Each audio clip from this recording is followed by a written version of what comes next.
This is to certify that Movie Chats has been classified for live streaming.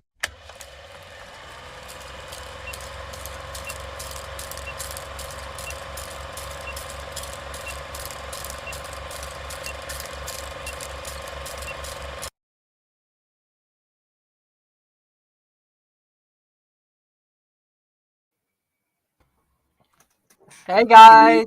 Evening. Oh God! I swear to God, we need like a yawn count for you tonight. Turns out Big Steve's a little bit tired by the looks of him. He's yawning through the intro. Good evening, ladies and gentlemen.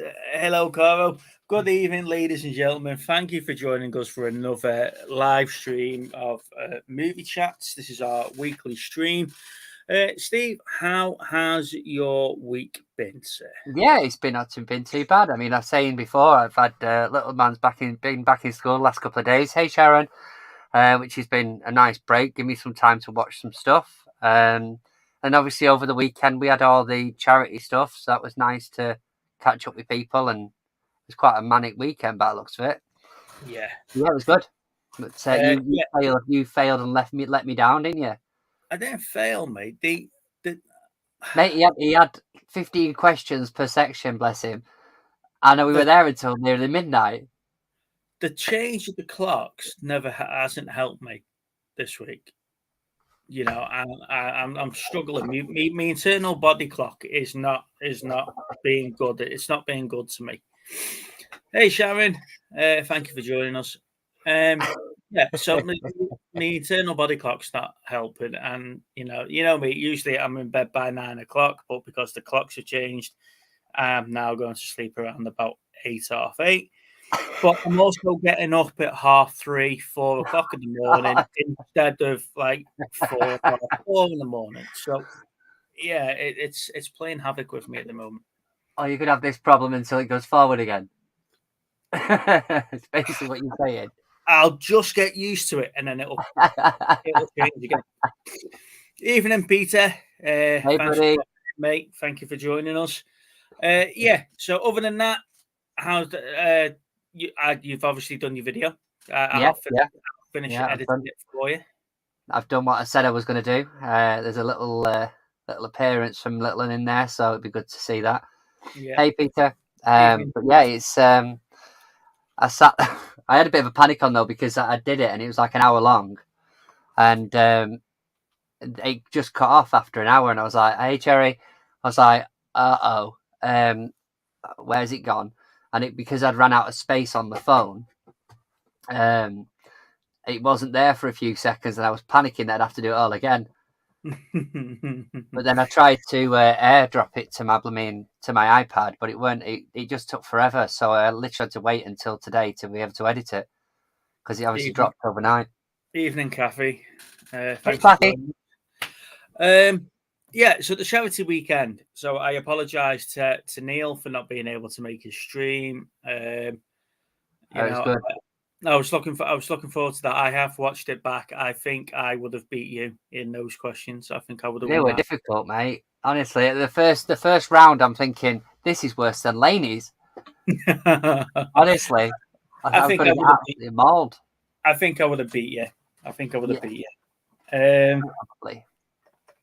But yeah, the charity weekend was good. It was a good event. I enjoyed Andrew's live on Friday. As normal, he did not let us down at all. Didn't disappoint, did he? So go back and watch Money Mental's stream on Friday night if you've not seen it, because there was some funny bits in there. Obviously, our stream as well. Lainey never disappointed with her. What's your favourite scary movie at the end? That was quite good. And like you say, there was a couple of bits there as well. The Kathy and Cherry continued their winning streak from a Monday night duck race into Sunday's particularly Cherry, and I think she ended up with 3 prizes on Sunday. It was at least 3 before I stopped watching. So Yes. Yeah, Guru said, Cherry, how was your date? I don't think she's had it just yet. What was that? Me and my mum would have won if we hadn't have been competing. Yeah, there you go. I don't want to see Andrew's winky in the bath. He doesn't believe in bubbles. there was a fear that might happen, to be fair. You'll have to have a No. So yeah, so as the charity event went off air on Saturday, and we were catching up with Lainey and Andrew at the back of it. Andrew and I agreed to run a 5K. I think. Sorry, let me rephrase this. I bullied Andrew into. I was just about to say that. To run a 5K for charity next year. So you'll probably see some videos of Andrew and I in training coming up to that event. So we need some training montages, honestly. It would be so funny. Get your checkbooks ready, ladies and gents. There's going to be some interesting charity events next year, I reckon. Can we get him a headband? Yeah, no, he's going to look like Gizmo from Gremlins 2. We need like a headband and some ankle warmers or whatever they're called. Getting dressed up like the video of Call from Me of Eric Bridge. So yes, evening Queenie. I take it you're not at netball tonight, no? That's what I'm saying. That's exactly what I'm saying. Queenie's got it down. She knows what I'm talking about. Yeah. So I signed Andrew up for a 5K, which should be fun. It should be fun, and like you said, more maniac, something like that. Yeah, it's all for charity at the end of it. Right, shall we jump into our first segment, Steve? Yeah, go for it. Yeah.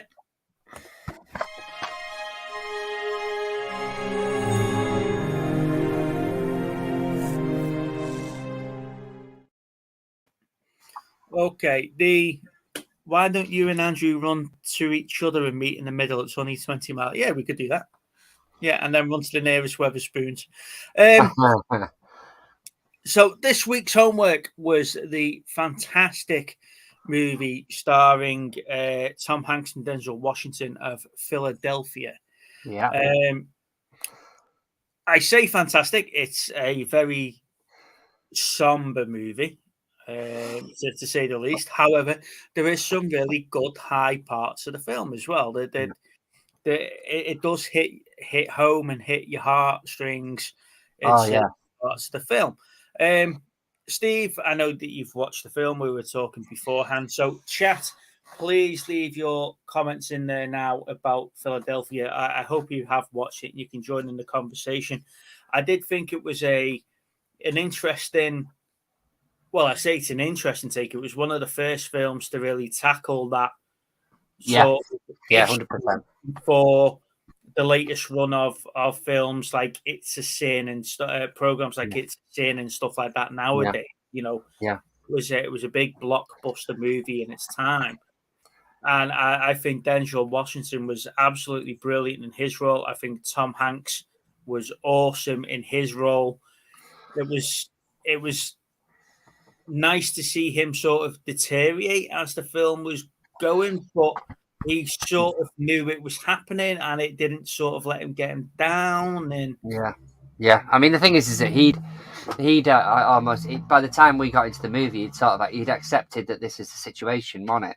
So there was no sort of acceptance that he had to have from himself. I love the fact of obviously when it starts off and it's going through the streets of Philadelphia as soon as that tune it's a brilliant tune that by Bruce Springsteen. And I'd forgot Antonio Banderas was in it. And obviously here who's our very own Clara Clayton from Back to the Future 3. Mm-hmm. I forgot she was the sort of prosecuting, would you say, or defending solicitor or whatever, wasn't it? Yeah, she was the defense, wasn't she? She's defending them. Yeah. But yeah, it was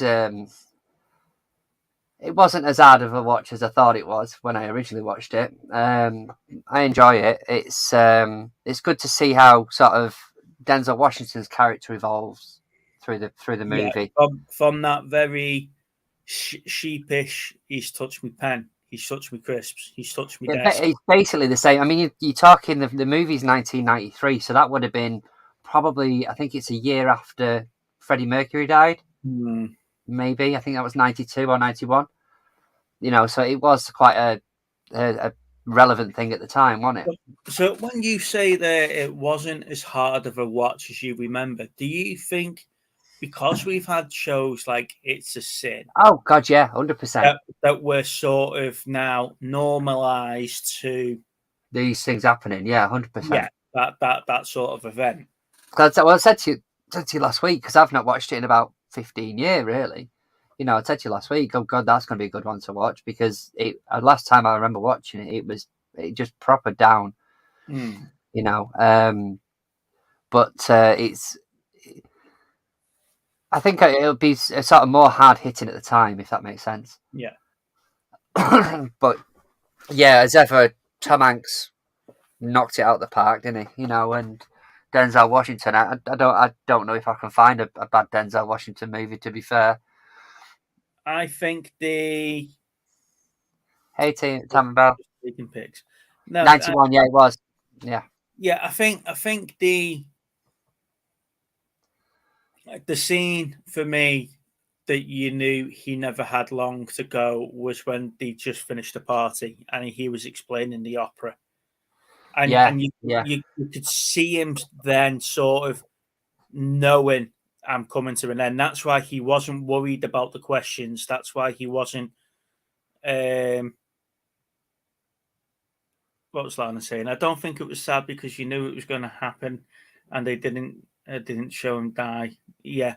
Now, so he was coming to realize. He was coming to the realization of it in that opera scene. Yeah. And I think Denzel Washington knew that as he was walking out the door, because he went for a split second there, he went to knock on again. Yeah. And then obviously he collapses in the court scene.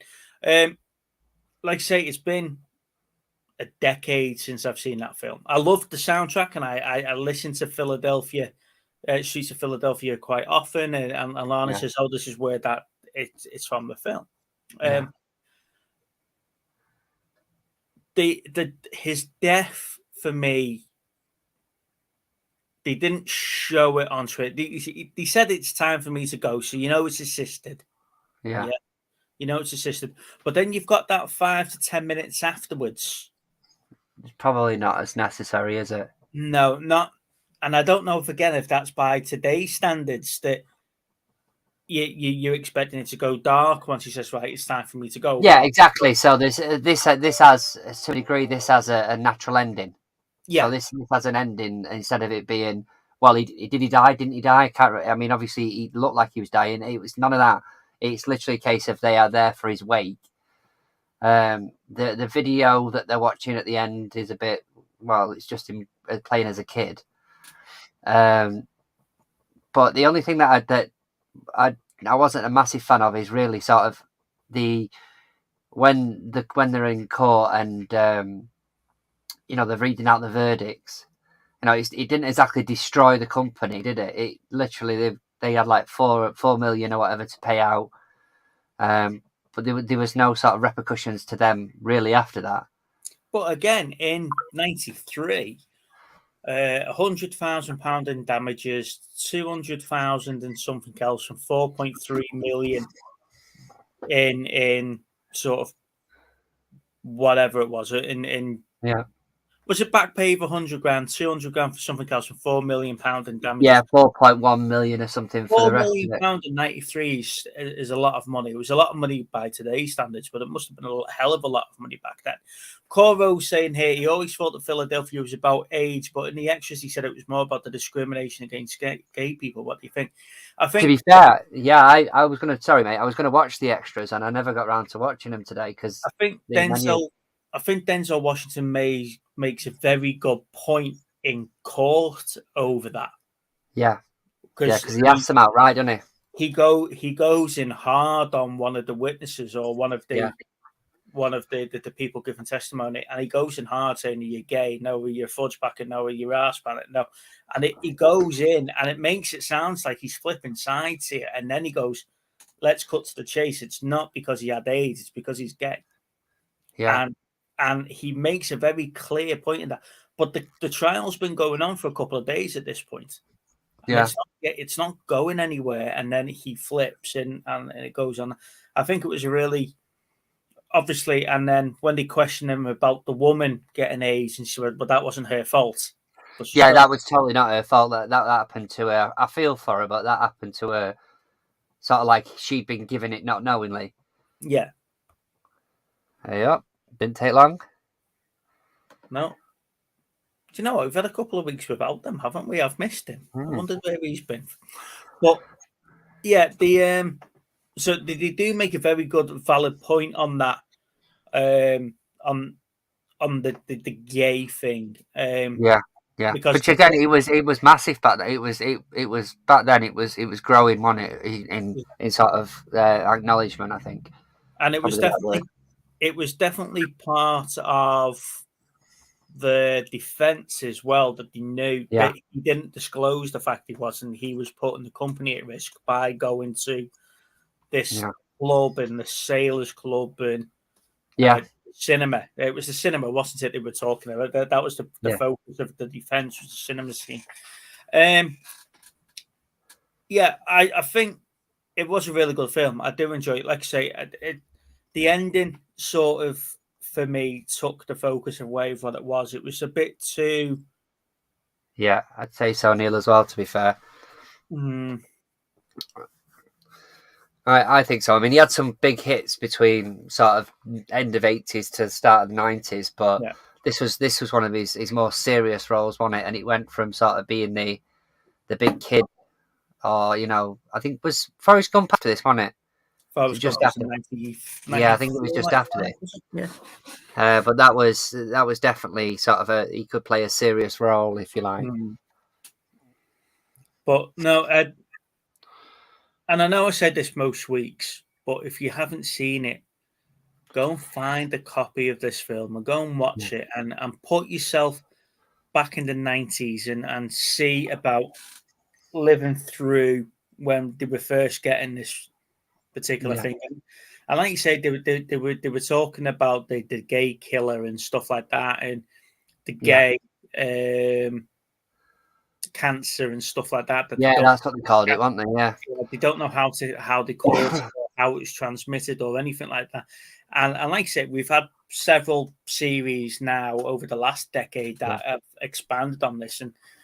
But bearing in mind when this was out back then, it must have been so hard hitting for people that were living through that early days of what was going on, or the early decade of what was going on there. Nowadays, I mean, I was listening to one of the other talks, but it was another one I was listening to in the car a few weeks back, and someone had rang up and said they were talking about AIDS, and they were saying that they've been living with it for about 25 years or something. So there is positives nowadays, that they can still sort of function, and there is medicines available. But back then they definitely wasn't. That I know of anyway. I'm not an expert, but I would say so. But yeah, I think Kathy's right. I don't think we can underestimate just what positive effect this film had in redressing such a discrimination. Absolutely, with the gay community. But we are a lot more tolerant now, and that's, we're not tolerant. That's the wrong word. We are a lot more aware of people's preferences, really. And I'm trying to say something, but I'm messing it up here. Do you know what I mean? Yeah, I know what you mean. That sounds really bad, doesn't it? What I'm saying is everybody's free to do whatever they want to do. Is basically what I'm saying. We've gone the other way now. We're too far past the other way for where everyone's got their own preferences. You look at the pronouns, for example. Now you can identify with whatever you want. Don't even start on that. Really, that's That's everyone's prerogative. And that's where we're saying we've progressed from that to where we are now. So, but even so, back in this sort of movie, they're obviously pointing out that these businesses were massively discriminative of these different. I think it's just a lack of understanding. You know, where he's talking about the identify as a cat. Get the comment out your head, Steve. Don't even go there.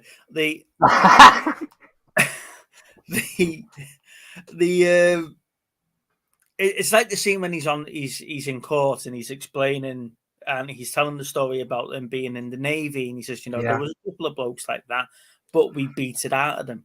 And that it was that one guy, wasn't they? They were like, "What did you do with him?" And they were like, "Well, they'd all defecated in the toilet, hadn't they, and shoved his head down it."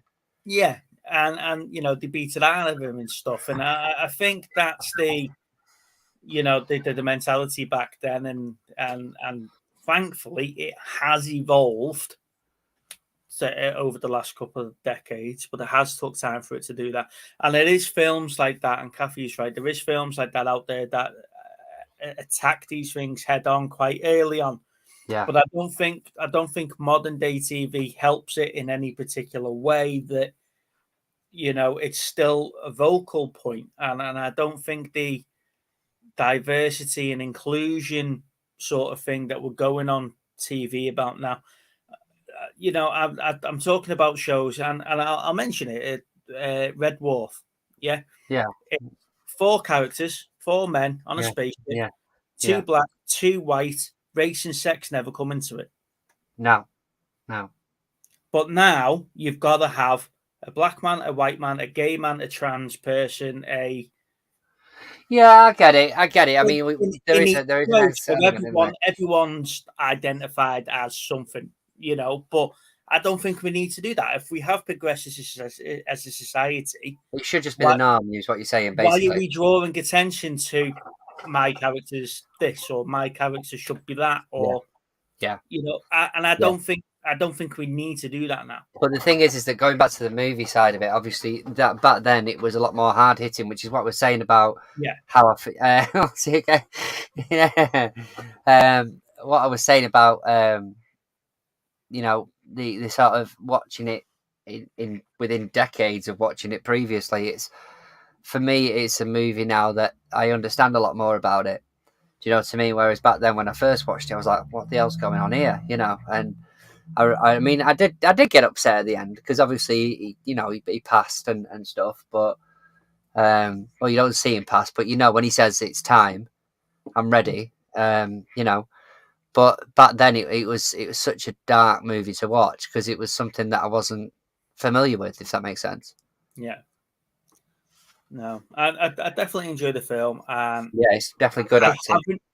I haven't got a copy of it, and I'm going to have to go and find a copy of it, and I don't know if it's on Blu-ray. And it is on Blu-ray, but I wasn't at the time. I wasn't 100% whether I wanted to pay another tenner for it, so I picked it up for £1.50 from CEX. So when I get my copy, I'll send you this one. Little Steve, did you cry? 100%, I cried. Yep, I definitely did. I had a little weep. Not as much as I wept the first time I watched it, if I remember rightly, but it was definitely a touching moment when he's got Antonio Banderas there. And again, that was another one that sort of threw me a bit because Antonio Banderas, whenever I see him in a movie, he's all bravado and sort of, how do I say it? Sort of, he wasn't the big I am. No, I mean the big I am. He wasn't this in public. It was different when they were behind closed doors and it was just him and Tom. But when they were in public, he was. He played a complete. He played a completely different character.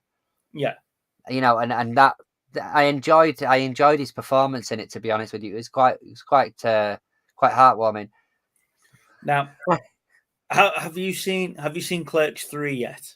No, I haven't seen Clerks 3 yet. No, I'm not going to lie. There's a part in Clerks 3 that brought a tear to my eye. Jesus Christ. So, yeah, you're going to have to go and watch Clerks 3 now. And it's a good job I was watching that when Lana wasn't in the house, to be fair, because she'd be taking... You was crying at Clerks 3? You'll understand when you watch okay, it. so give it a while, and then when you eventually do your video for it. I've done my video, and I did Right, say, so change the title to it to whoa. How do you not know that I've done my video? Do you not? Because I just had a lapse at a moment where I didn't want to watch it because I didn't want you spoiling it.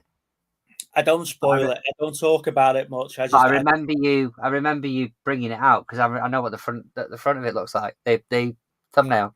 But no, I haven't watched it because I didn't want you spoiling it. Do you know when I did the Batman video and I absolutely ruined it for everyone like an hour after I went to see it on opening day or whatever? But I didn't do that with Clerks 3. That's all I'm saying, you know. Is that the start of movie by any chance? No. Yeah, Lana, the boyfriend is Antonio Banderas. Yeah. Hey, lady.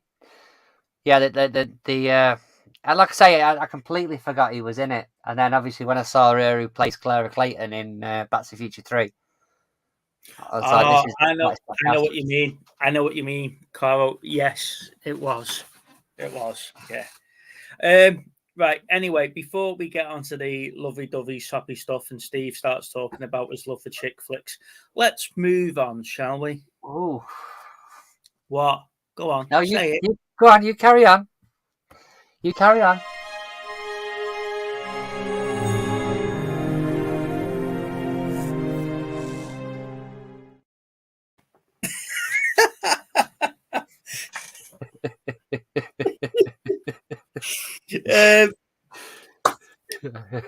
What have we gone into? A featured actor. We have, haven't we?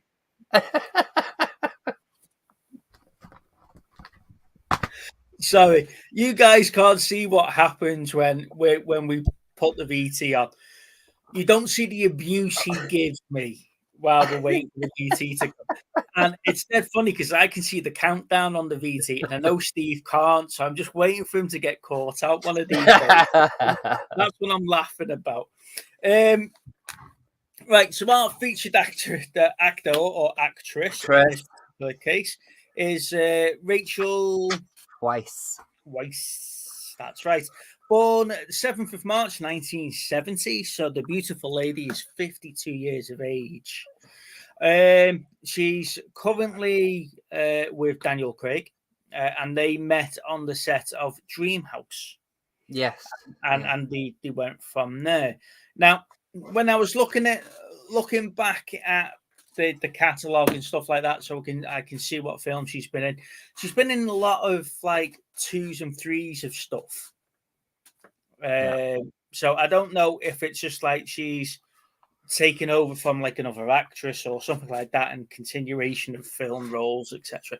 But I did manage to get a top 5. What about you, Steve?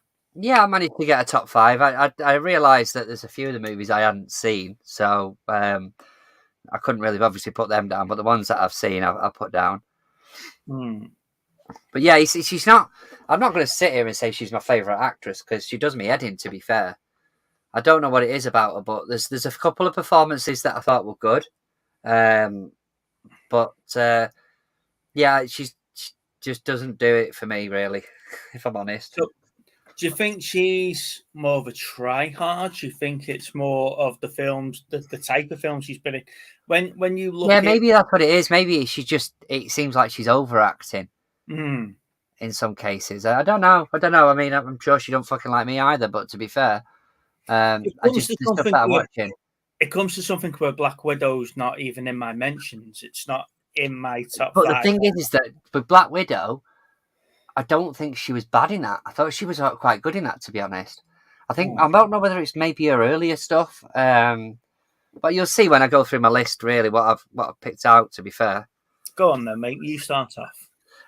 So I'll start with Black Widow. But like I say, I thought she was okay as the mum in that.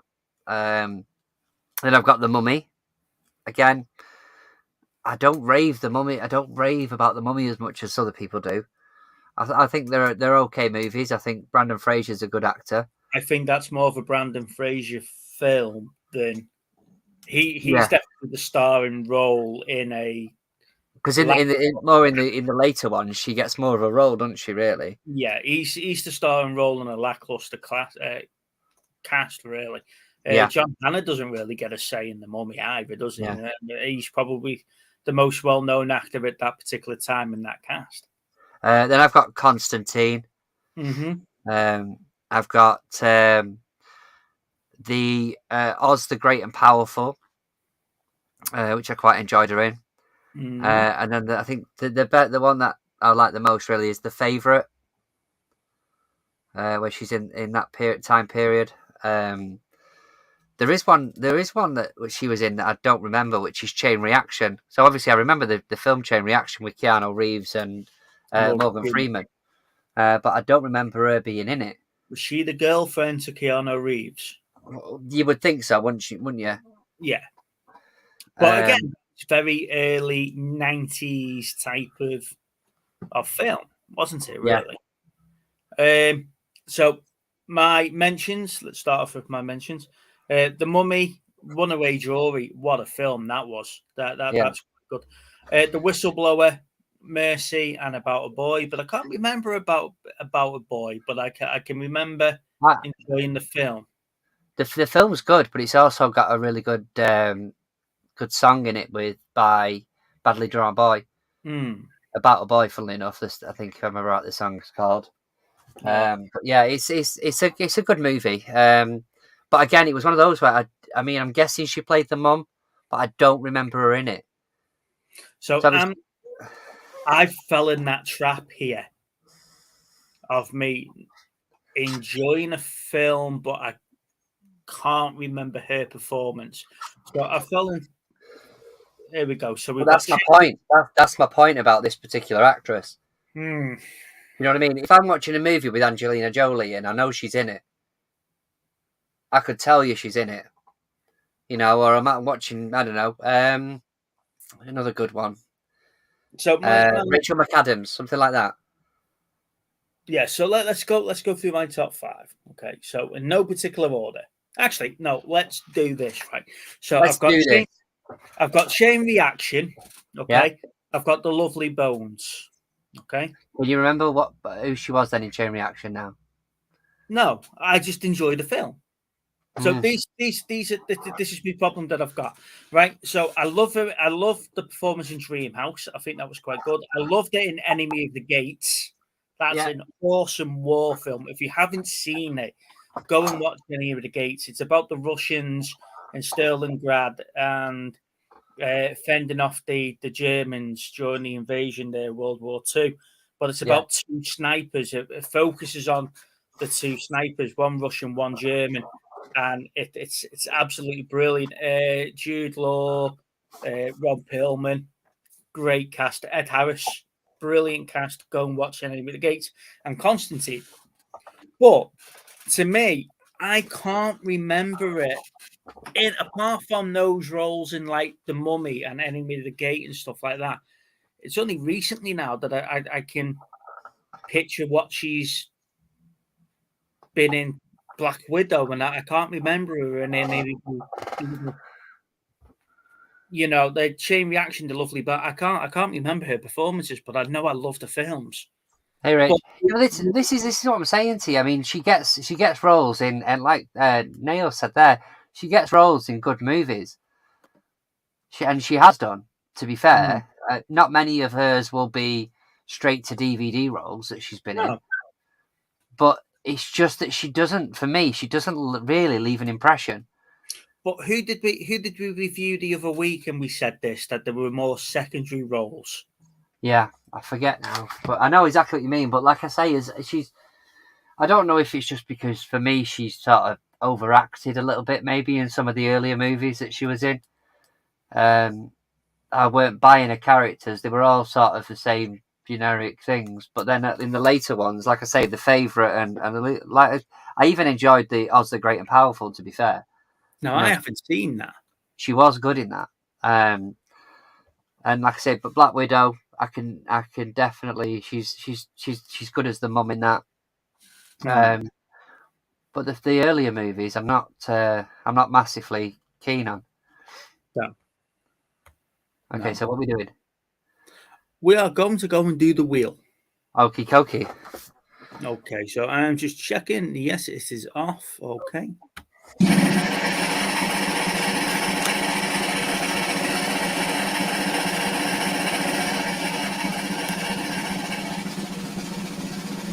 No, go on, please. Oh, Jesus. Bohemian Rhapsody. Okay. Okay.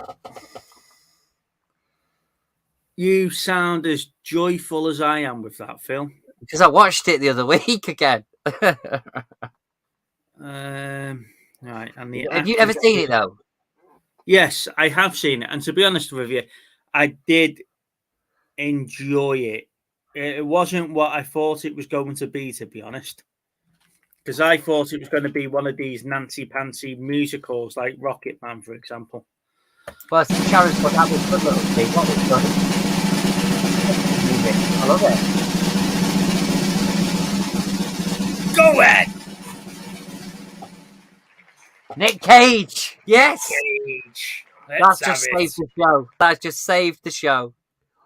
We could talk about a little couple of films there. We can off next week, ladies and gentlemen. We can bring back Face Off versus Con Air, and we can have this dispute live. You'll see it live. You'll see it live. That pay-per-view TV, ladies and gents, next week. So Tyson Fury trying to get 60,000 tickets sold. This is what you want to be seeing. Now, little Steve accused me of being one-sided in my Conor versus Face-Off comparison video when I released that a couple of months ago.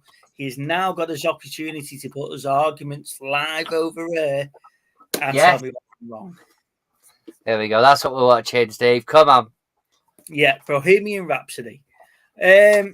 Lana still hasn't seen Con Air. No, you need to watch Con Air, babe. It is a good film. However, it's not as good as Face-Off. Put the bunny back in the box. Yeah, we did like Bohemian Rhapsody. We'll discuss it next week. Yes, let's do that.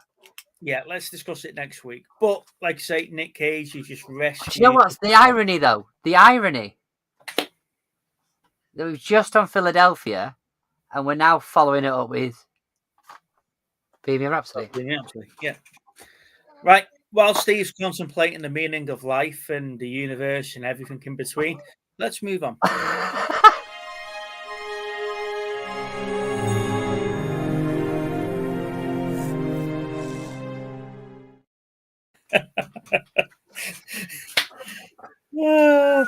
Movie news. Right. So, Toho, looking to release a live-action Godzilla film next year. So this will be the 30th live-action installment from the Japanese studio. And it's going to be different from the MonsterVerse that we're getting at the moment, aren't we? The Titanverse or whatever they're called nowadays. Yeah. What's your view on the old live-action Godzilla kaiju movies? Are you looking forward to seeing another one of those men in a suit compared to the big CGI efforts that we're getting at the moment? I don't know how I feel about it, to be honest with you. I mean, the technology's changed massively on it. You know, everything is CGI. I mean, it'd be great if they could do something different for a change. But then the thing is that for me, it's very much like 300 or Sin City. You know, those sort of movies where it's like you didn't know you wanted those sort of movies until they came out, and then when they came out, they were amazing. You know, so they're not going to put something out that looks like it's been done in the 80s. There'll be some technical genius to the stuff that they do nowadays. If I want a film that looks like it's been filmed in the 80s, I think have I had enough of the super duper special effects? Or maybe a man in a suit just bouncing around and knocking buildings over. Yeah, I suppose. I mean, like I say, it's watching some of those back. I mean, some of the ones that I like for especially the things like the Jason and the Argonauts and stuff like that. You know, those things where it's what's the word for it again? What's the word they use? Stock animation. Stock animation. Even nowadays, those things still look great. So it'd be good to see something a bit different than what we're used to at the minute. And there is a call for it, because there's obviously a lot of these movies are being re-released, and there is a fanfare around these sort of older Godzilla movies and stuff like that. Yeah. So I think there's definitely going to be a market for it. But yeah, it'd be interesting. Going slightly off topic, I'd seen the trailer for Avatar 2 come out. That dropped this week. Yeah, it looks really. It looks beautifully filmed. Yeah, I can't see what we've waited a decade for, but it looks beautifully filmed. This is the question, and I was watching a video that asked this question. Have we waited too long? For me, because the thing is that when I was looking back at obviously I've done the recently done my Steelbook video, and I went back and watched some of my original one. One of the first movies that came up that I was looking at on my Steelbooks was Avatar. And at the time, I even said it February. I'm looking forward to the new one, so forth. Realistically, seeing this trailer, I'm not massively. I mean, it looks like you say, it looks great. It looks stunning. It really looks a visual. We could have had this 18 months after the first one. That's my point. And when it comes out, I'll watch it and I'll probably enjoy it. But it's not gonna. I don't think it's gonna bring anything more to the table. Whereas at the time, Avatar, when it came out, even if you didn't like the movie or you didn't like the story or anything, you couldn't deny that it was a really gorgeous looking movie. Yeah. Definitely. Do you know what I mean? There is no way, even if you hated the movie, you couldn't deny that it didn't look great. Whereas now it's sort of the normal. But going back to the men in suits bouncing around, knocking down polystyrene. Oh yeah. I think I'm ready for something as cheesy as that now. Yeah. If you look at films like Rampage and the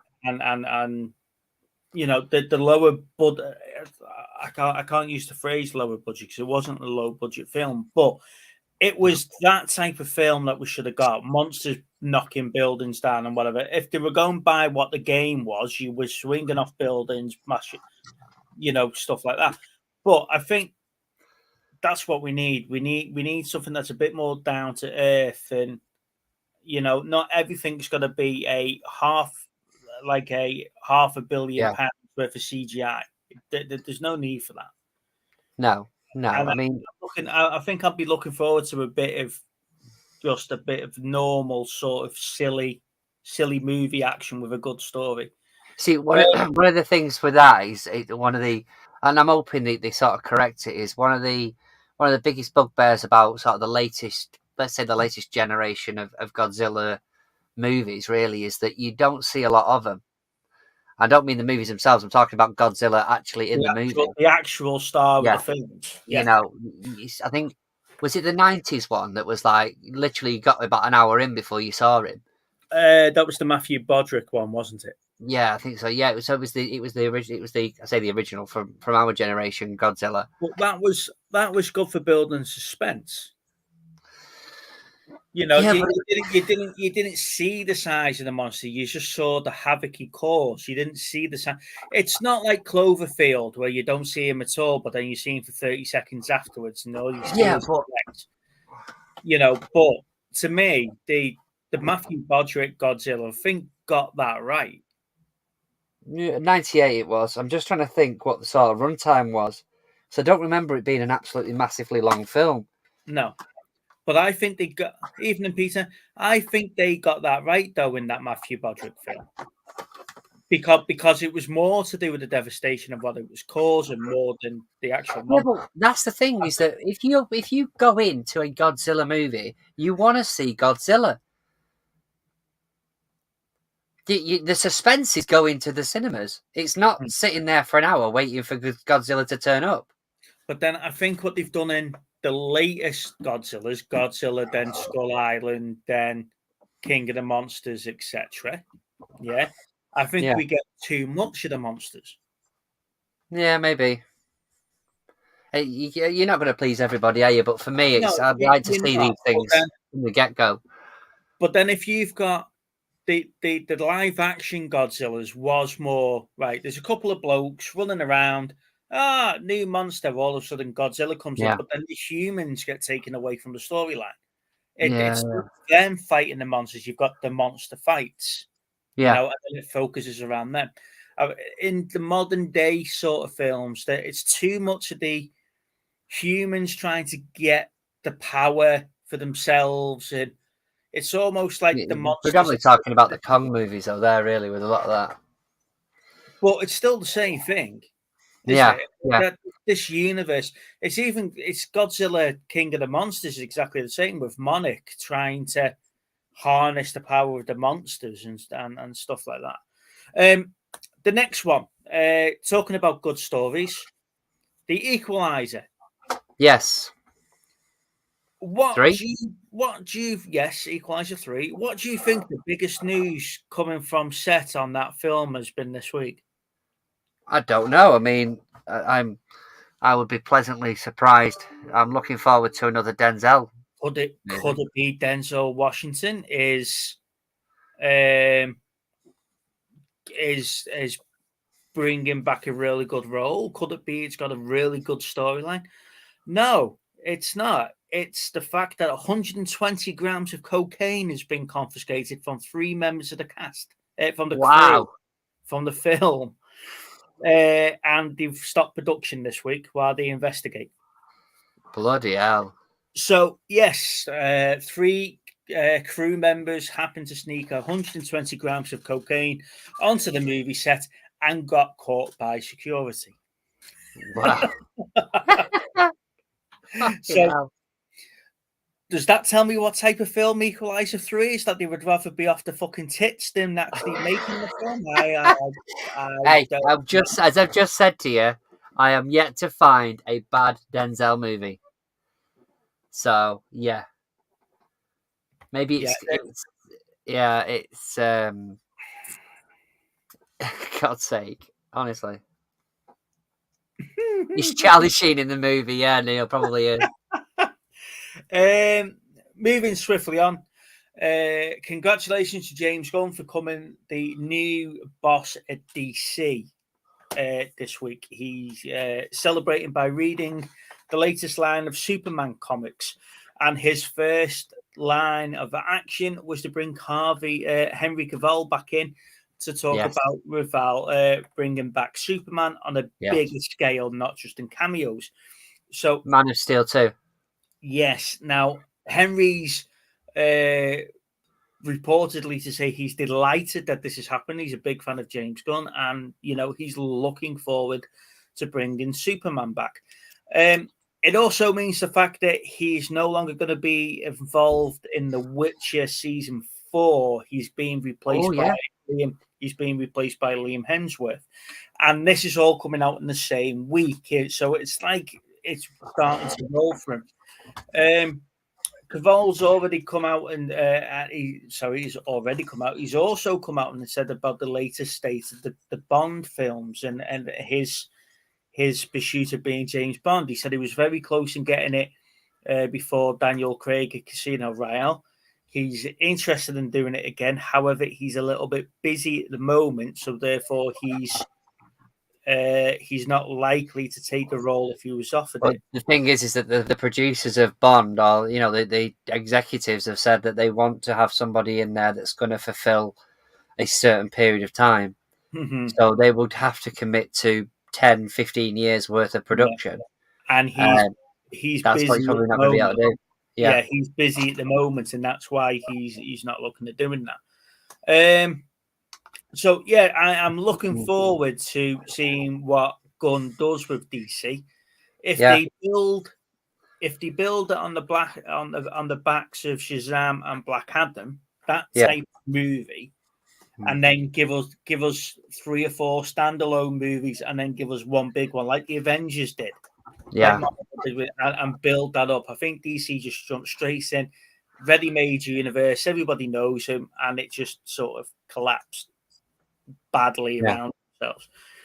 Build it on the back of Shazam and Black Adam, with Hawk and stuff like that, and we can get that done.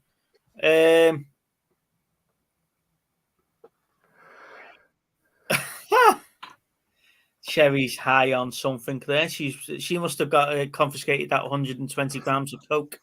Yeah.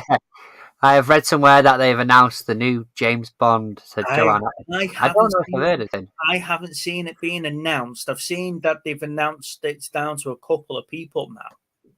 I don't deny this. What's this? It's I've had to turn down being the new James Bond movie too, but yeah, I'm devastated by that news there, Rich. Yeah. I'm afraid. I think you could have done that. I think, yeah, Saturday Night Live could have waited 10 years, mate. You could have always brought that back at another point. Now, just too committed to the YouTubings.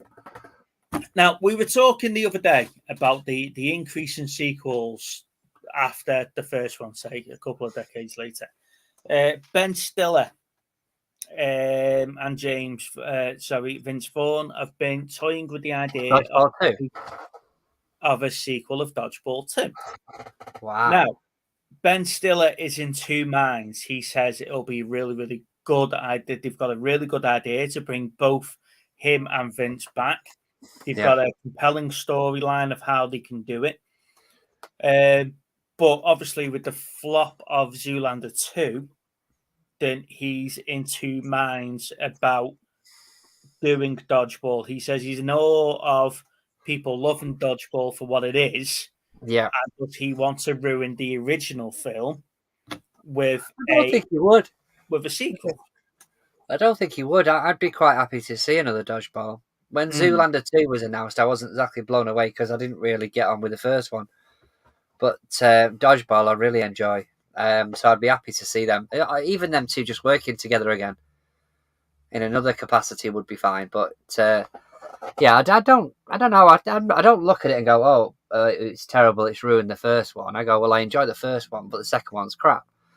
But it depends on what the second one's about, though. If they're tying it into the first one, exactly, Neil. That's what I said. That's exactly what I meant. It's a much stronger film, Dodgeball, than Zoolander was. But if they're tying it into the first one, it's like it's 20 years after that tournament. And he's got his own gym and everything else. And what's the storyline going to be? That Ben Stiller's character wants to get Global Gym back, or whatever it was called. And it'll be like I would imagine it'd be like a Cobra Kai situation. So they'd be looking at it, going, "Well, we need." He's trying to get the he's trying to get the gym back open again, or something like that, and he's got to try and stop him. Yeah. Or the only way to stop him is to do a bet to tell him, if I win the tournament, then you don't do it. You know what I mean? That sort of thing. Yeah. So, ladies and gents, that is movie news. Now, I think it's quite refreshing that a big actor is having a second thought on a cash cow sort of movie release. I think it, when you're looking at the likes of Will Smith and Martin Lawrence talking about another Bad Boys, for example. Hang on a sec, because I really I really, really enjoyed Bad Boys 3. If I had to put them in order, it would be the first one, the third one, and then the second. But I enjoyed. You really need the fourth. Bad Boys on a Zimmer frame.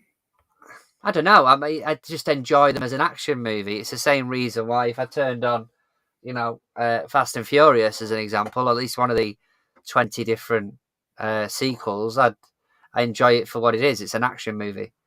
Yeah. I don't delve into the characters of Martin Lawrence and Will Smith. It's just about the action, really, for me on those sort of movies. You've not got the brain capacity to understand people's backstories, Steve. Right, okay. Don't poke on that biscuit or whatever it is, will you? That would be a shame. We get more views then. Pickups of the week.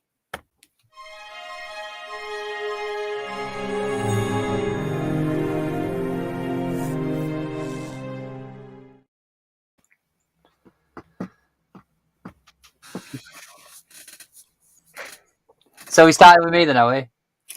I haven't got any, mate, because I did a video last week about my big pickups. Ah, fair enough. Well, we'll start, yeah. Okay, so a few things I've picked up, including picking... my son's got a disc loose. I've just picked it up. Never mind. Right. So a couple of things I picked up. I picked up a music DVD today. One of my old classic singers or bands that I like, REM. So that was only a quid. I picked that up. I picked up Return of the Living Dead 3. Ooh. I know. But the trailer doesn't look half bad, to be fair. But it's digitally restored, so I'm giving that one a go. This one I picked up, Bullet Train, obviously came out last week, I think it was. I like Bullet Train. I thought that was a really funny film. Now, I sat and watched this the other day, yesterday, and we'll talk about that later. One of the ones that I'd seen, and there was I think it's like a second sight edition or something that's come out, like a special edition of this. But I was going to pick it up either way, but I found it in CEX, which is raw. So that's been out a while. It says it's a modern horror masterpiece. I've seen the trailer loads of times, so I've been wanting to watch that for a while. So when I saw that, I picked it up. I got the Top Gun Maverick. Now, the only thing that's cheesed me off a little bit about this is I watched, I think it was AJ's video, and it stated that might have been AJ. I do apologise if it wasn't. That the Ultra 4K edition has like 80 or 90 minutes worth of special behind the scene features, yet this has 30. So, although the only thing I found was the 4K edition doesn't have a Blu-ray with it, so it's either 4K or Blu-ray separately, and you get less features on it, which is a bit of piss take, but never mind. You can get the features on YouTube and shit like that, though, can't you, Sam? 90 minutes of it, though. I picked up a box set, Smokey and the Bandit, 1, 2, and 3. Oh. So I don't believe I've seen these movies, so I wanted to make sure I had them so I could watch them. You have never seen Smokey and the Bandit? I don't believe I have. I may have done years ago. A bit of a strange one I picked up in a charity shop, which I've never seen before, called Department S. So this is an original TV series. I did have a look on CEX just to see. They've got a few of them in a couple of the stores, but there's not more than one in a store. So when I saw that in a charity shop, I was picking that up as a TV series, even if it's just a trade-in at some point. When You're Strange, which is a film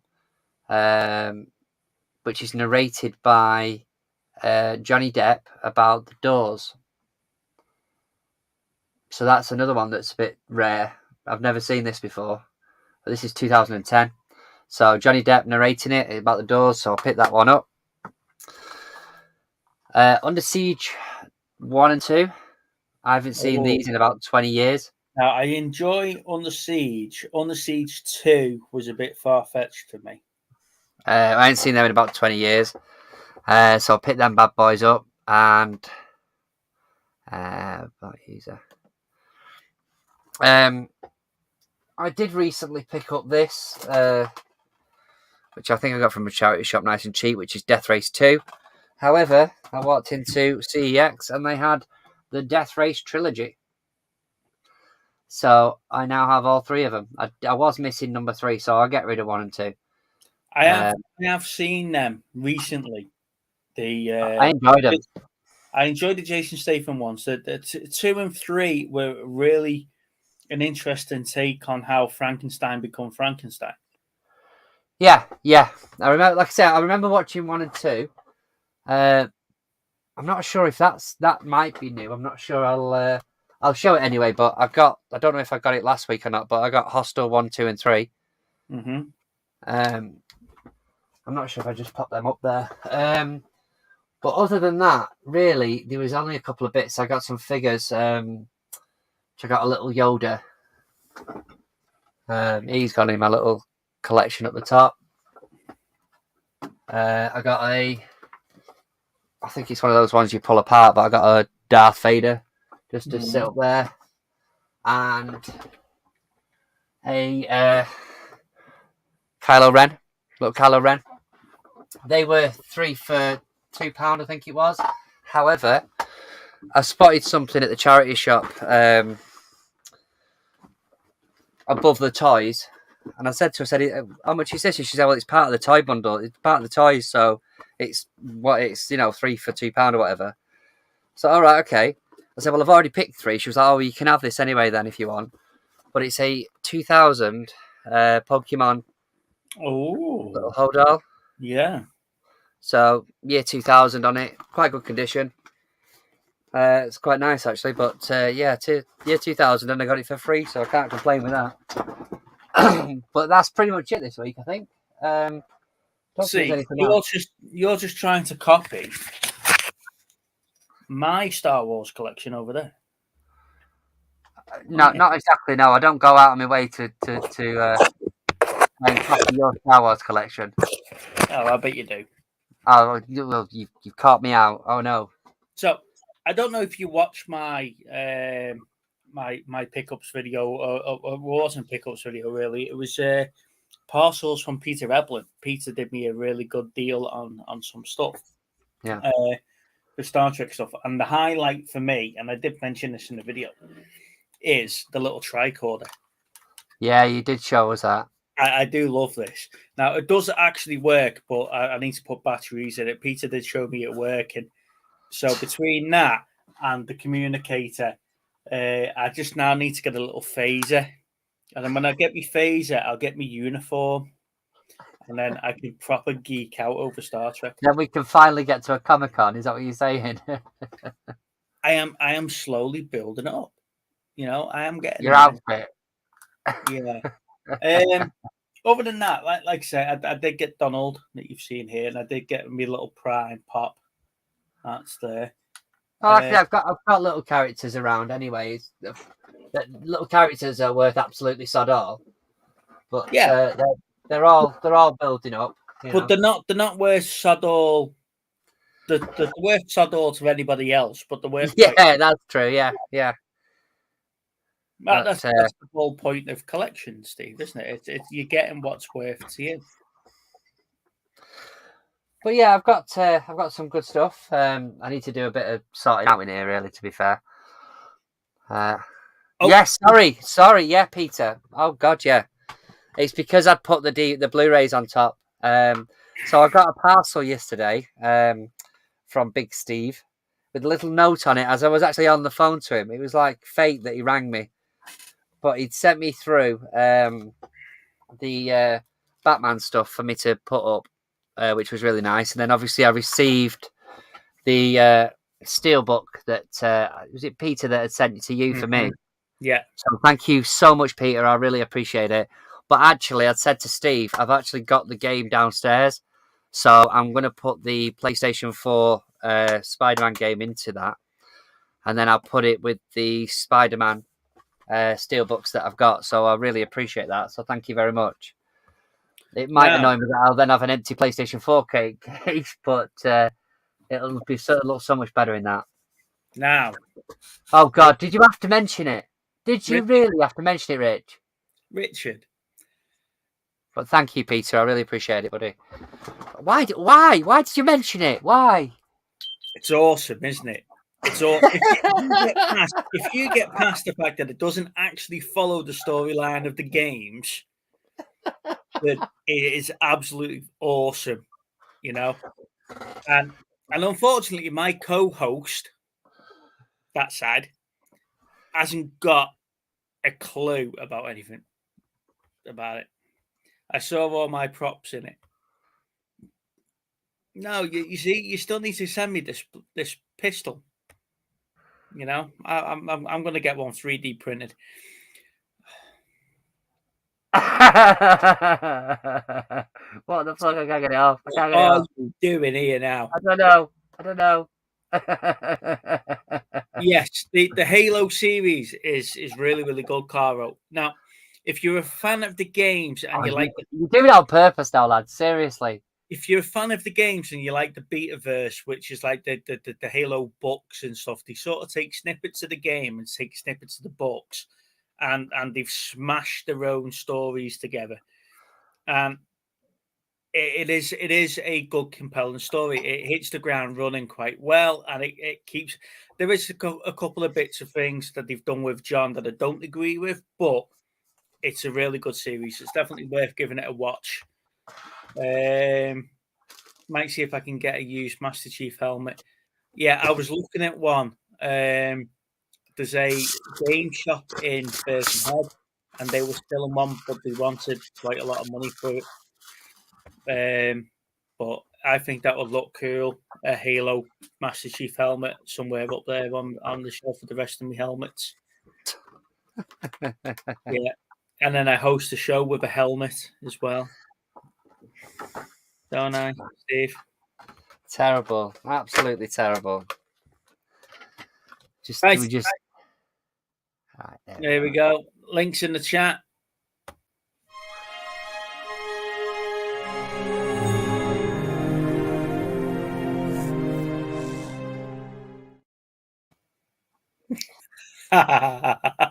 Look, there we go. It's in a protected case now, so it's going up there. One used in the series to go with the needle gun. Yeah, definitely, mate. You definitely need it, and then you can display it proudly behind you on the bar. In your shed. Yeah, right, Steve. You mentioned that you saw a film earlier on. Bullet Train. Yes. Now, I said I really enjoyed it, and then you said, we'll talk about that later. So, Bullet Train. So I want to, first of all, what I want to do is I want to ask the chat: has anybody actually seen Bullet Train? I would imagine there's quite a few people that have. But what drew me to this was obviously the cast. You know, and I like Brad Pitt as an actor. So I was going to watch it anyway, but I don't know. I don't know. That might be a different come on the stream that you're thinking. What? Are you talking about something else? I'm just reading Rich's comment about replying to right. Okay. Well, pay attention. Yeah. Big boy talking. Right. Bullet Train. Who's seen it? Has anybody seen it? And what do you think of it? I enjoyed it. No, we're not asking you. I thought some of it was a bit... Zip.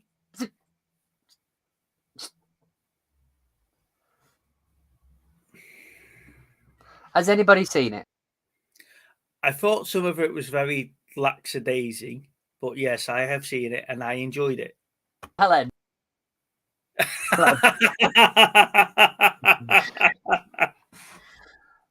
Okay, so it's a very bright movie. It's obviously it's where it's filmed. It's not a bad movie. I enjoyed it, but I'm not sure if I'm all out of these sort of movies now. If I'm getting to a point where the sort of comedy element mixed with action, if that makes sense, I don't know if I've seen enough of them. That's what I'm getting at now. Goes back to my point before what we were talking about. I am ready for. Nope, it's a different movie. I'm ready for something different. Yeah. That's that. All the way through the movie, I'm thinking, great cast. I mean, it's got bloody Scorpion in it, for crying out loud. You know, it's a great cast. It's assassins going after each other on a train. You know, Brad Pitt's character thinking he's not very lucky, but seems to be quite lucky in situations. But I'm not sure if I've had enough of these sort of comedy movies. For the moment, anyway. I'm not saying that I'm dead on the inside, but it just seems to be the same stuff over and over again. Now, do you think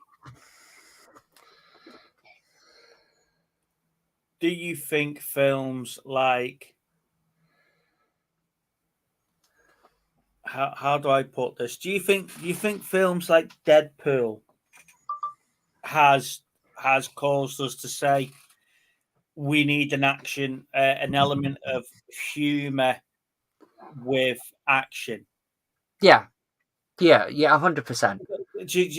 You see where I'm coming from with that one, where it actually kickstarted 3 or 4 other films to redo scenes to add more humor in that they didn't originally have it in around that time. And that then set the tone that we always need to have a laugh and a joke with a gun with a bullet.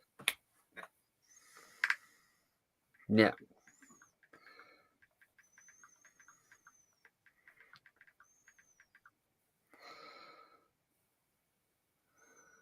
Yeah, to Steve.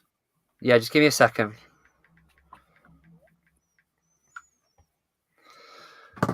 I'm just making an order for a can of Coke.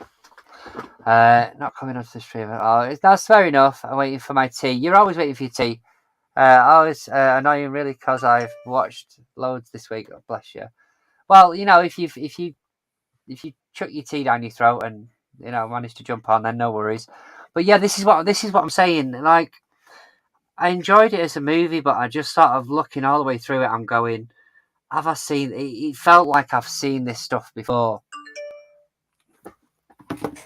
So you're watching a new release, and then you're thinking, "Have I seen this movie somewhere else?"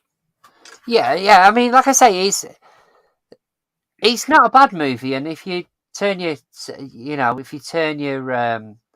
brain off and just enjoy it for what it is. But I think because I've sat there, it's like today I've sat there and watched a Netflix thing, which I was hoping to speak to Jerry about. Really, was watching Killer Sally, I think it's called. It's literally just dropped on Netflix, which is another one about a court thing, which is ironic because I've been watching that Philadelphia earlier today.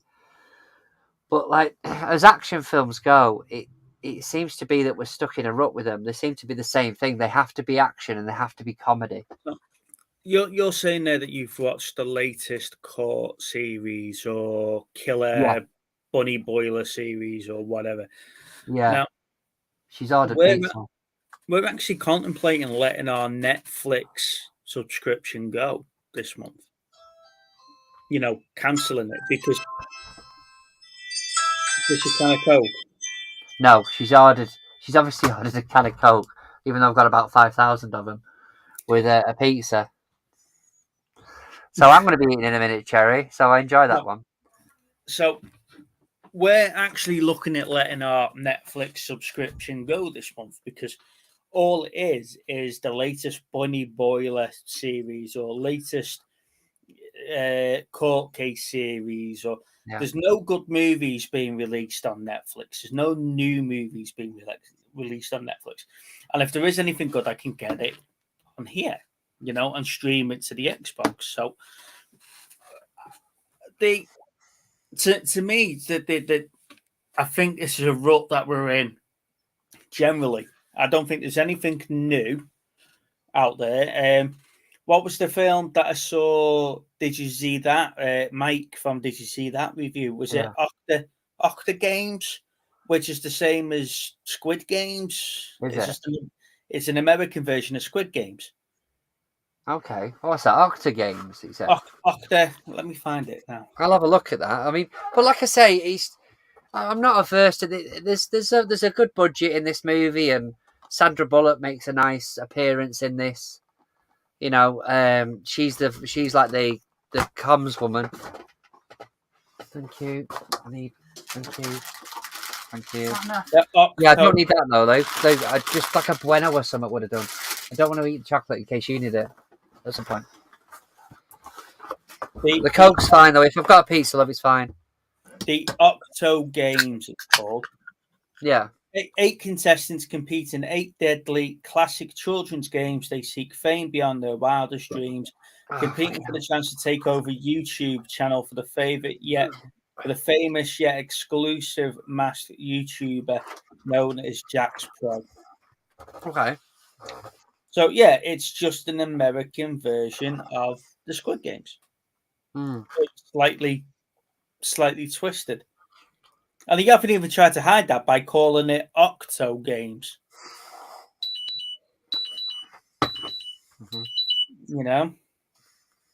Oh shit, Sherlock.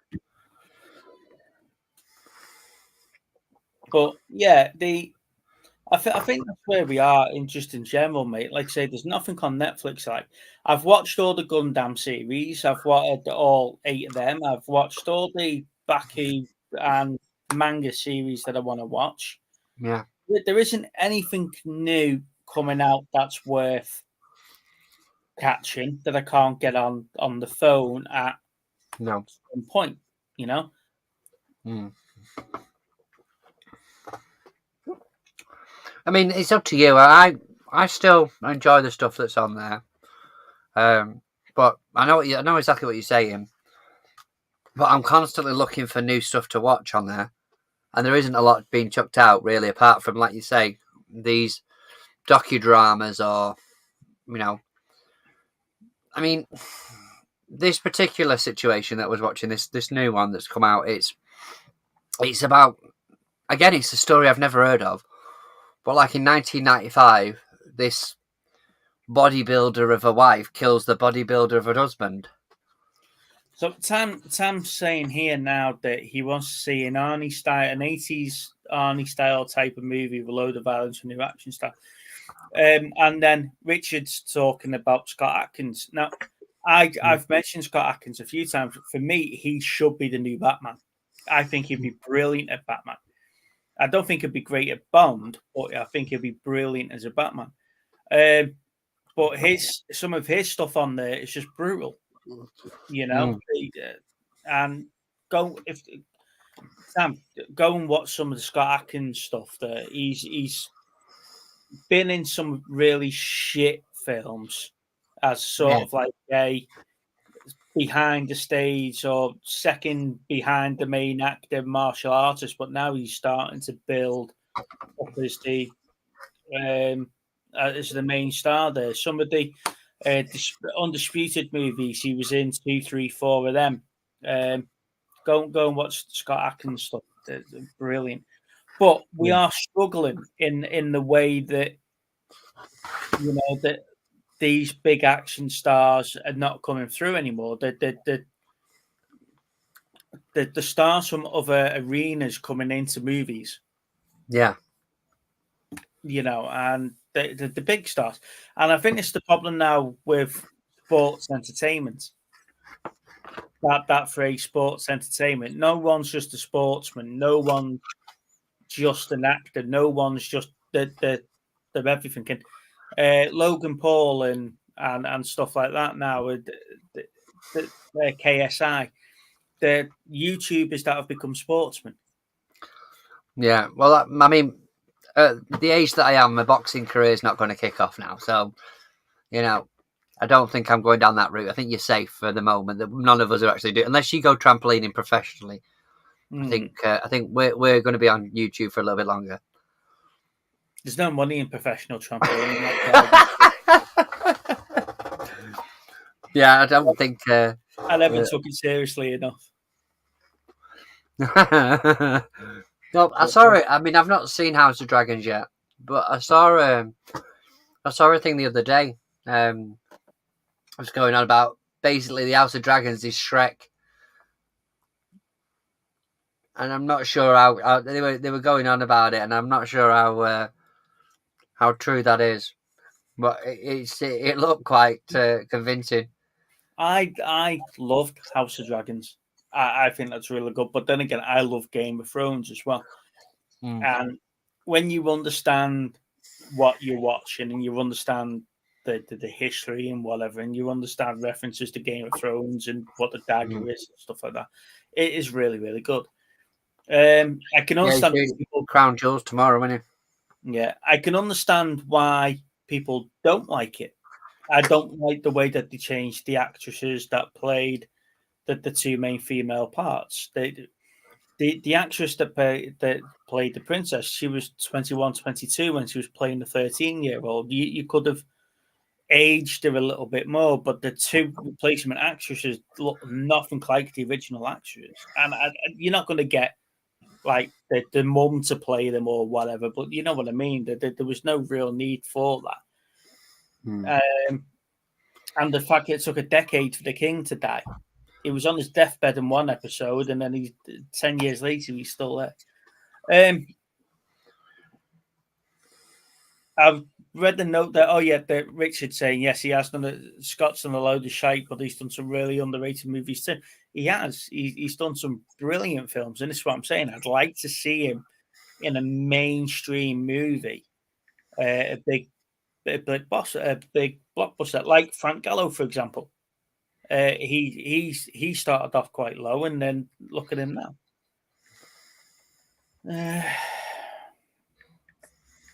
Yeah, all the trailers you see on Apple TV look like yeah. There we go. And Laney agrees. Yeah, there you go. See? And people say we don't know what we talk about on this channel. There we go. I've put the link back in there, guys. So if anyone fancies coming on while Steve's stuffing his face full of pizza. I've just scanned at 2.7, mate. I need to get my levels up. There we go. He hasn't looked after himself all day. Mate, I was 19.4 when I came on the stream. To say the insulin's kicked in is probably an understatement.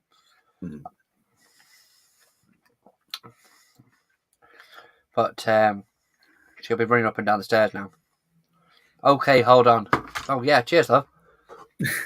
So, what is it that you're looking forward to then, Steve? Are you looking forward to Avatar 2? No, that's the thing. I'm almost at a point now. We've been told for the last couple of years, and I know the pandemic probably didn't help.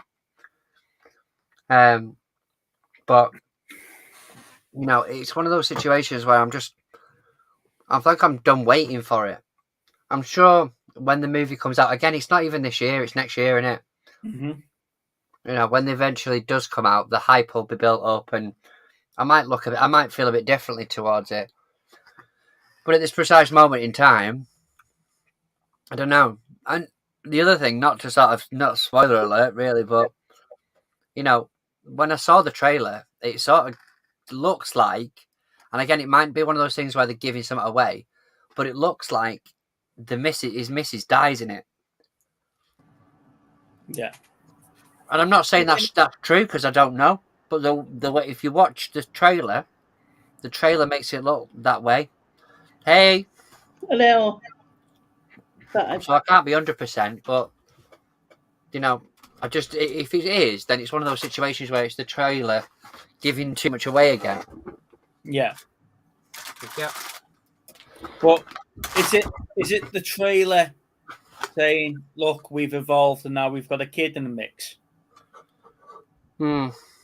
Because don't forget these things where they're not, were the biological clones of. Yeah, maybe. I don't know. I can't remember how we got the original. Anyway, Lainey, thank you for joining us. How are you? How have you recovered after a very busy weekend? I have. Just about. She's like, yeah. She's all talked out now. We're just going to get one-word answers. Well, see, the thing is that she came on dressed as a cat, but it made no sense because we were dressed up. But then when she went on Rich's channel, then it made all the sense in the world. So it was we were definitely showing up by not making an effort there. Yeah. Well, which is why we've agreed to do some weird and wonderful, wacky things for next year, haven't we, Lainey? Definitely. And she has video evidence. And now YouTube has video evidence. And YouTube, yes. I have already said at the start of the stream that I coerced Andrew into exercise and running a 5K for next year. He could have wanted to kill you at the time, I'm telling you. He's going to want to kill me. You are right. However, when he's already worked out from the Weatherspoons in town to his house and back is 5K, you can see what type of day we're going to have. Yeah, that's true. Fletch One's asking, how many streaming channels do we have? We only subscribe to Netflix at the moment. But like I say, the majority of the new stuff that you can get on the stream on your phone and stuff like that, and By download other means is what you're saying. by other means. I've only got Prime left. Sorry? I've only got Prime left Yeah. out of all of them. So, But there's just too many of them now. There's just too many of them. And when they're leaving one streaming service to go to another, but they're not taking the whole series, they're just taking. So you've got like seasons 1 to 4 of something on Netflix, and then 5, 6, and 7 are on something else. Do you think we could ever be in a position where there is one subscription? We had that. It was called Sky or B Sky B. Yeah. But you can't monopolize in a particular area now, can you? Because it's not, the freedom from monopolization's gone, and you've got to have competition now in everything that you do, haven't you? Do you think them sort of cases have caused this then? yeah. Because I would imagine there'll have been a few court cases. I'm all court cased out today. I've been watching Philadelphia and then Kill Sally.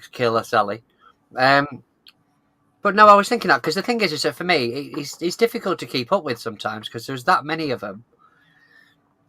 I would like to see a drop in the price of like Virgin or Sky and things like that because of this. Because they're not getting that subscription yet. People are going to be choosing between whether or not it'll come to a point where they'll be choosing between the two.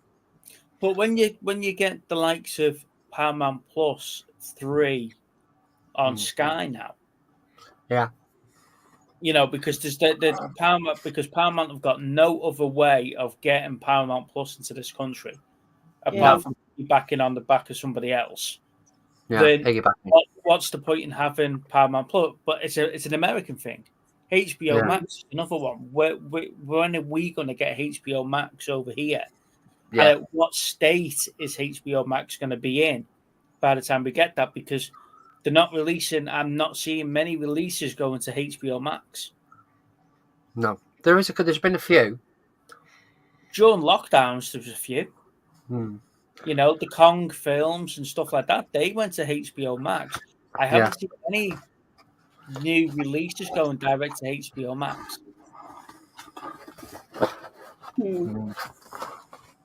But yeah, I think if Sky was what's the average Sky price now? Is it 120 quid for the complete? Easily per month. Probably.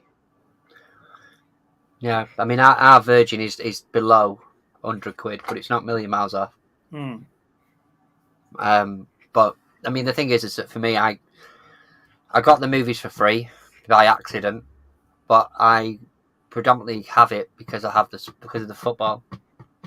Well, the football is another thing, isn't it? Because you can have Sky Sports, you can get the 5 channels of Sky Sports. Yeah. But then you still have to pay for some of the football games. So you don't get all the games for free. No, so I think I've pretty much monopolized what we can do because I've obviously got Prime, so those odd games over Christmas that are on, they're covered because they're on usually on Amazon. Yeah. Then BT Sports do some football, don't they? And Sky and Amazon. And BT, you got BT Sports, so Champions League BT Sports. Mm-hmm. And the odd like 12 o'clock game or something on a weekend. Then you've got Sky for the rest of them, but they don't. But they know. See, I reckon they still should have done that the 3 o'clock games. It would have been a lot more value for money if you could get the 3 o'clock games. But I know there's a reason why. It's to get people back into the stadiums. The cup games tend to be on like BBC, don't they? Yeah. And then England tends to be on ITV. And then to top it off, for any of the pre-season games, you have to be subscribed to, especially for my team, obviously, you have to be subscribed to the City app. Yeah. So it's £3 a month for the City app for the content that they put out. Now they have put documentaries out and behind scenes and stuff like that, which is pretty cool. It's obviously different to what I get on now.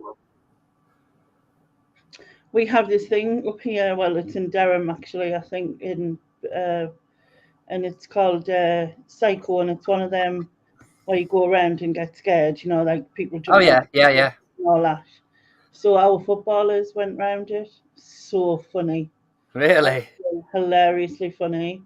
Some of them were just like, one of them was singing "Row, Row, Row, You Boat," which just made us laugh. And then one of them was just screaming. And then the guy who was like scaring them was going, "We've got to scream," and he was proper like, it was so funny. Bloody hell. Oh, well, I remember. You mentioned Bullet Train. I haven't seen it, but it reminds us of a film that should be on your wheel. All right. Okay. Go on. And an actor that should be on your wheel as well. Dave, but he back might in be the room. I am listening. So the film is Bulletproof Monk. Oh yes. Oh yes. And yes. the actor is Sean Williams or William. What? So, I mean, what do you make of Rachel Weisz then? Weisz. She's very forgettable. This is what I'm saying. Yeah. I can't. I totally agreed with you when you were saying, or one of you was saying, that you don't recall a part. I don't recall her in anything. I can't think of a film that I recall her in at all. And I watched Black Widow as well, and didn't really think that like her part in it. I think the thing for me was the Black Widow. She played a character that was so different to anything she's played before. You know, the sort of assassin, sort of not lead girl, but she was trying to keep on par with the younger girls, if you like. Yeah. That it was from what I've seen of her acting wise, it was a completely different way she acted it. So for that reason, I obviously remember it, and you know, I thought she was good in it. But there's a lot of movies that I've seen, and I don't remember her being in them. No, but then again, I can't think of a film where she was the lead. Has she been in a film where she's the lead? Because in that film, you would expect her to be memorable, wouldn't you? Yeah, and that's it. I mean, The Mummy. I don't know what it is. I mean, it's a good film, but I don't rave about them. I don't know why Neil thinks Everton are getting relegated this year.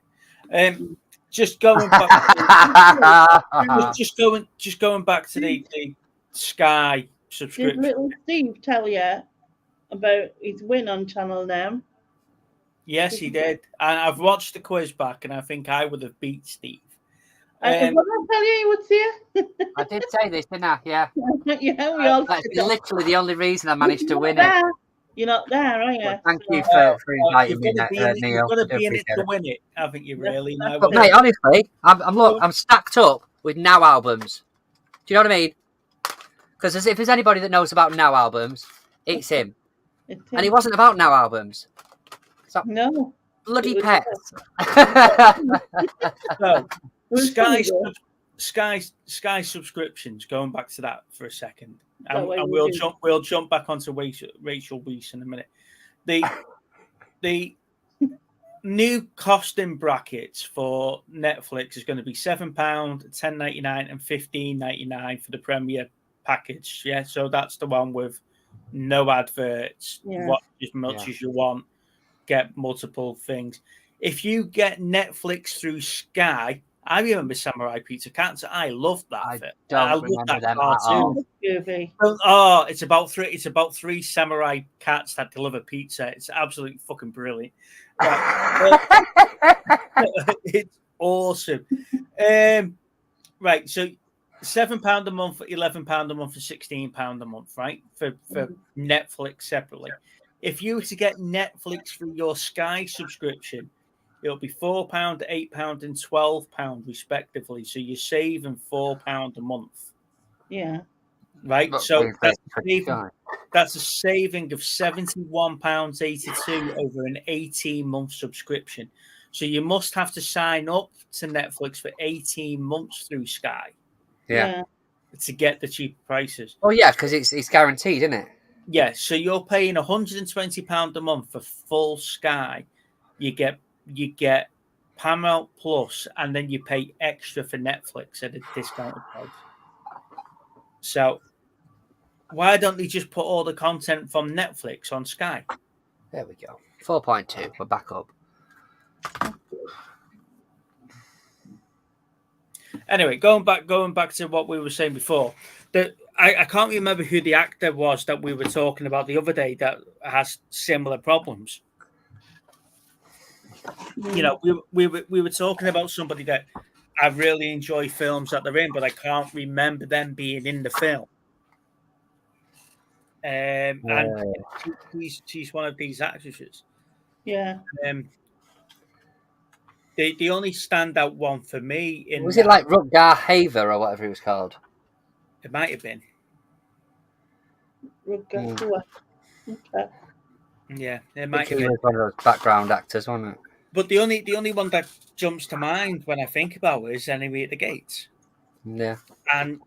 But again, that's probably because I like Jude Law and Ron Perlman's performance in that film and the setting of the film and the aesthetic of the film, and she just happens to be in it. Like if you replaced her halfway through, we wouldn't notice. Not like House of Dragon, where you may really notice, but like you wouldn't notice. Mm-hmm.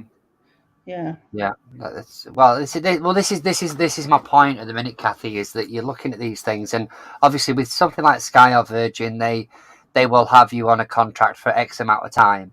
Yeah. You know, so people that have renewed over the last 12 months might have 18 months to sort of get through. But this is my point with it, is that they've got these contents of the people that do these. They've got to be looking at them thinking, we're going to lose a battle against these streaming services, because I've got no tie-in with Amazon. I've got no tie-in with Netflix. I've got no tie-in with, you know, the other streaming services. If they decide that, if they decide to shove it up at 100%, or, you know, I don't want to pay them anymore, then I'll cancel the subscriptions. You know, but the thing is that for a long, long time now, Sky and Virgin have only got more and more expensive.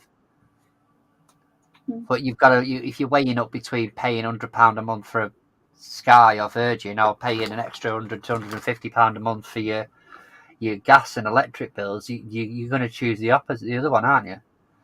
So they're going to lose people if they don't react to the market, so to speak. But I can't believe in this day and age where Netflix is saying that they're losing subscriptions, but they're still making profits. Oh, they've massively lost subscriptions. Yeah, they've lost like 4 million subscribers or something. Yeah, that's because they pulled out of countries like Russia and Belarus and stuff like that and support Ukraine, which I can understand that. But then they are losing subscribers because they're not generating enough content. But to be fair, they've brought out an alternate. So if you still want Netflix, but you don't want to be paying a fortune, it's $4.99 a month, but you've got adverts. No. But we're only paying £8 a month now. We're getting 4 users, and we've got no adverts. But for me, not getting 4 users, that would be £15. We're getting 3. No, we're getting 3 logons at the moment. Yeah, until the prices go up, it's going to be £16, right? To get you can only use 2 at a time, unless you're using a family one, which is £15 a month. Oh, it might be 2. I don't know. Anyway, yeah, I know why, because I've got 3 tablets. We get multiple devices. Yeah, we get multiple devices. Yeah. So for me to get that now, I'm talking, it's going up to £11 a month, right? Yeah. If I was to pay what I'm paying now, I get adverts. Now, is that the same way as, say, ITV or Channel 4, where you get adverts every 3 or 4 minutes? And if you try and skip the advert, so you pause at the end of an advert, you've got to watch that advert back again. I don't know, mate. It might very well be like ITV. ITV is not very good at that, because if you do anything in between the adverts, you might end up, or you come back to watch a program that you're in the middle of. You've got to watch all those adverts all over again. So if you're catching the last 5 minutes of your program that you missed last night because you fell asleep at 9 o'clock like a big baby like I do, you've got to watch 15 minutes of adverts before you can get to that 5 minutes of program. Yeah. If Netflix are doing that, then and there's no content on there, I might as well save me £7 a month. Yeah. It'd be interesting. I might keep a lookout on some of the YouTube channels just to see if anybody actually reviews this new $4.99 package. So basically, they're doing a cheaper package with adverts to allow other people involved. You know what I mean? Yeah, well, this is basically they're saying, look, if you can't afford this more expensive one that's £11 a month now, we do one at $4.99, but it's going to have adverts in it. Yeah. So they're taking money from companies to advertise on a subscription. Yeah, 100%. Yeah. So is the advertisement at the beginning and the end, or is it literally all? I don't know. At this point, I don't know. No, that's what I'm saying. Is it because they're like ITV on demand and All 4 and whatever else? There's adverts every couple of minutes into a program. Yeah. So if you watch Taskmaster, there's adverts pretty much every 8 minutes. And then you get like 3 or 4 adverts. So you've got like 6 minutes of adverts, 8 minutes worth of adverts before you go back into Taskmaster. And that's what makes it up to the hour. Now, if Netflix are doing that on a subscription site where they haven't got like a time band to keep, YouTube, you don't mind because it's free. Yeah. But if Netflix are doing it and I'm paying the privilege of £4 a month to see that content, and then you're throwing 4 sets of adverts at 3 minutes a time, at 3 minutes a piece, in a 45-minute show, then what am I paying £5 for? Because I'm paying for that right to access that material. And another company's paying to advertise while I'm paying the right to see the money. So Netflix are getting double bubble, really, aren't they? They're getting the subscription and the advert money. Frustrating. Okay, so it says, it's not. It will play before and after the films. Oh, there you go then. How long? Adverts will run for 15 to 30 seconds and will play before and during shows and films. You won't be able to skip them, but there will be frequent caps to make sure viewers don't see the same ads too often. Political advertising, weapons, tobacco, blah, blah, blah, they're obviously not allowed. So, yeah, you're going to get it before and during as well. We're saying that they're only 30 seconds long. Yeah. You're probably going to get them every 10 minutes. 8 to 10 minutes, yeah. Which is annoying. But then it'll just entice people to then upgrade to the more expensive one, won't it? Well, let's just hope they don't do what All 4 did when that first came on by not pausing the program while the advert. Did they? Yeah. You could be watching a film, an advert will come on for 5 minutes, 3 or 5 minutes at a time, and the film's still continuing. So you've missed 10 minutes of the film throughout, and you're like, so when you watched it on another channel, I don't remember this part of the film. That's because an advert was on it the first time you watched it. That's terrible, isn't it? Right, guys, are we going to knock it on the head soon before you turn into a pumpkin? Well, Lana says I've got to stay up until after closer to 9:30. You've got to stay up, have you? I've got to stay up because, like I said at the start, this clock thing's really messing me up at the moment. We're getting more like these states of adverts and more like, yeah, there you go, yeah. So what we'll do is that in next week's show, every 8 minutes we'll put something on in the middle. Right, yeah. If, like America, they start doing a recap of what's happened at the beginning of the... I can't stand that. Every single episode, there's always a recap of what happened in the previous episode. No, it's not even that. They used to do a recap on the like when they came back. Yeah. After the break. Nothing like Seriously? It's pre-recorded. Steve hasn't picked that up yet. If you fast forward in 5 minutes time, you'll see what I mean. Oh, don't mention Cinderella pumpkins in No, Laney. don't talk about Cinderella. All right. Deal. Right. Okay. Little Steve's getting frustrated. You can see him there. Lady, can you just remind us what the overall total of the weekend was? And have you got anything running this week for those that haven't managed to donate yet? I did have it in my brain, but now I don't. So bear with a second. Right, let's have a look.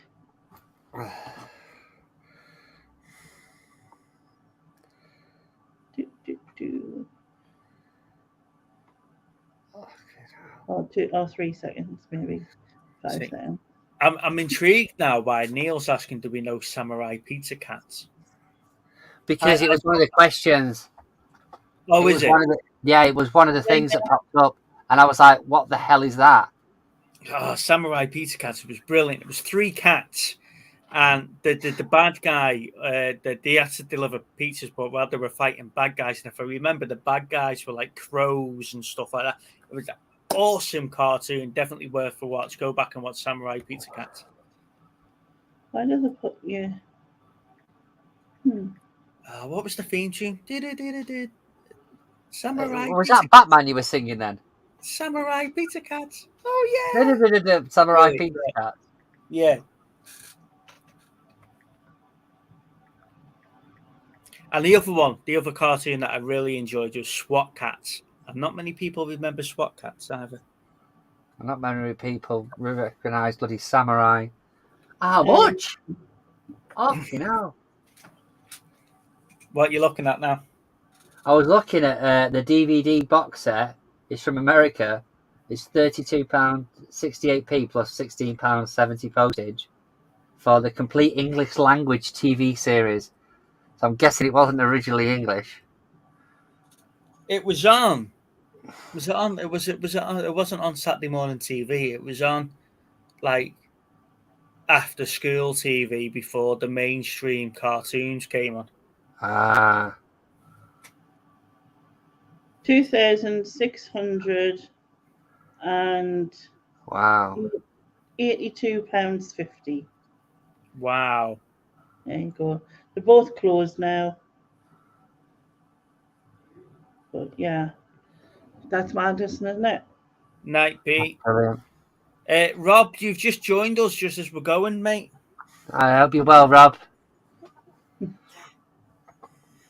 Come at the wrong time, mate, unfortunately.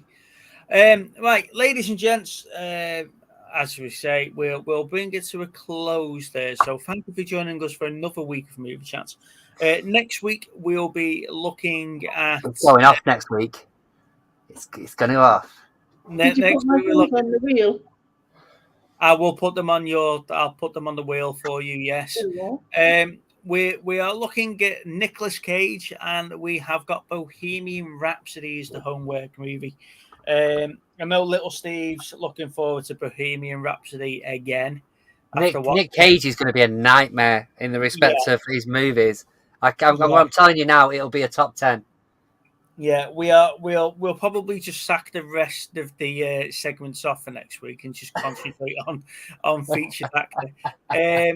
So it's Nicolas Cage and Bohemian Rhapsody for next week. We have a very special occasion on Saturday morning because Little Steve has got a video. Are we releasing on Saturday morning, yeah? Saturday morning, we're going to... Why are you talking about Philadelphia? Because we reviewed it this week for homework movie, Steve. Yes. Rob, sorry, mate. So Connor is... No, it's not. Face Off is his best film. Don't start, Richard. You are Rich, you're welcome back next week. You are more than welcome to join us live next week, Rich, if you want to come and have your say regarding Nick Cage. And we'll get that sorted out. Lainey, thank you for joining us. Have you got anything up on your channel this week? No, not really. No, having a week off. Well, actually, I've done a vlog today, which is going up at 9:30. So. Wow. I'm not sure. I went down the beach. Oh, you trying to get your 5K on your scooter? No, I just fancied a trip out, so I went down. It's the wrong time of year for a tan, lady. I'm not going to lie. Actually, it wasn't too cold. It was quite sunny. There was some decent waves, so I managed to get some kind of wave photographs and stuff. Oh, that's cool. So there you go. Rich has agreed to come on for next week. There, hell yeah. There we go. So he can come on and we can have a proper discussion, and we'll see who's right and who gets kicked off the stream. On that note, ladies and gentlemen, thank you very much for joining us. Don't forget you can find us via Facebook on the Movie Chats and Film Geeks page. We're on Instagram at moviechats_2021. And if you haven't already, please like the video. It does help YouTube push our content out to others and the algorithms. And we're slowly growing in subscribers. We've gone up to 319 subscribers. Yes, we have. We are growing slowly. So thank you very much. Thank you for your support. And as always, that we just do this just to catch up with you guys, really. On that note, I'll see you soon. Bye-bye. Thank you, everybody. Have a great time. Bye.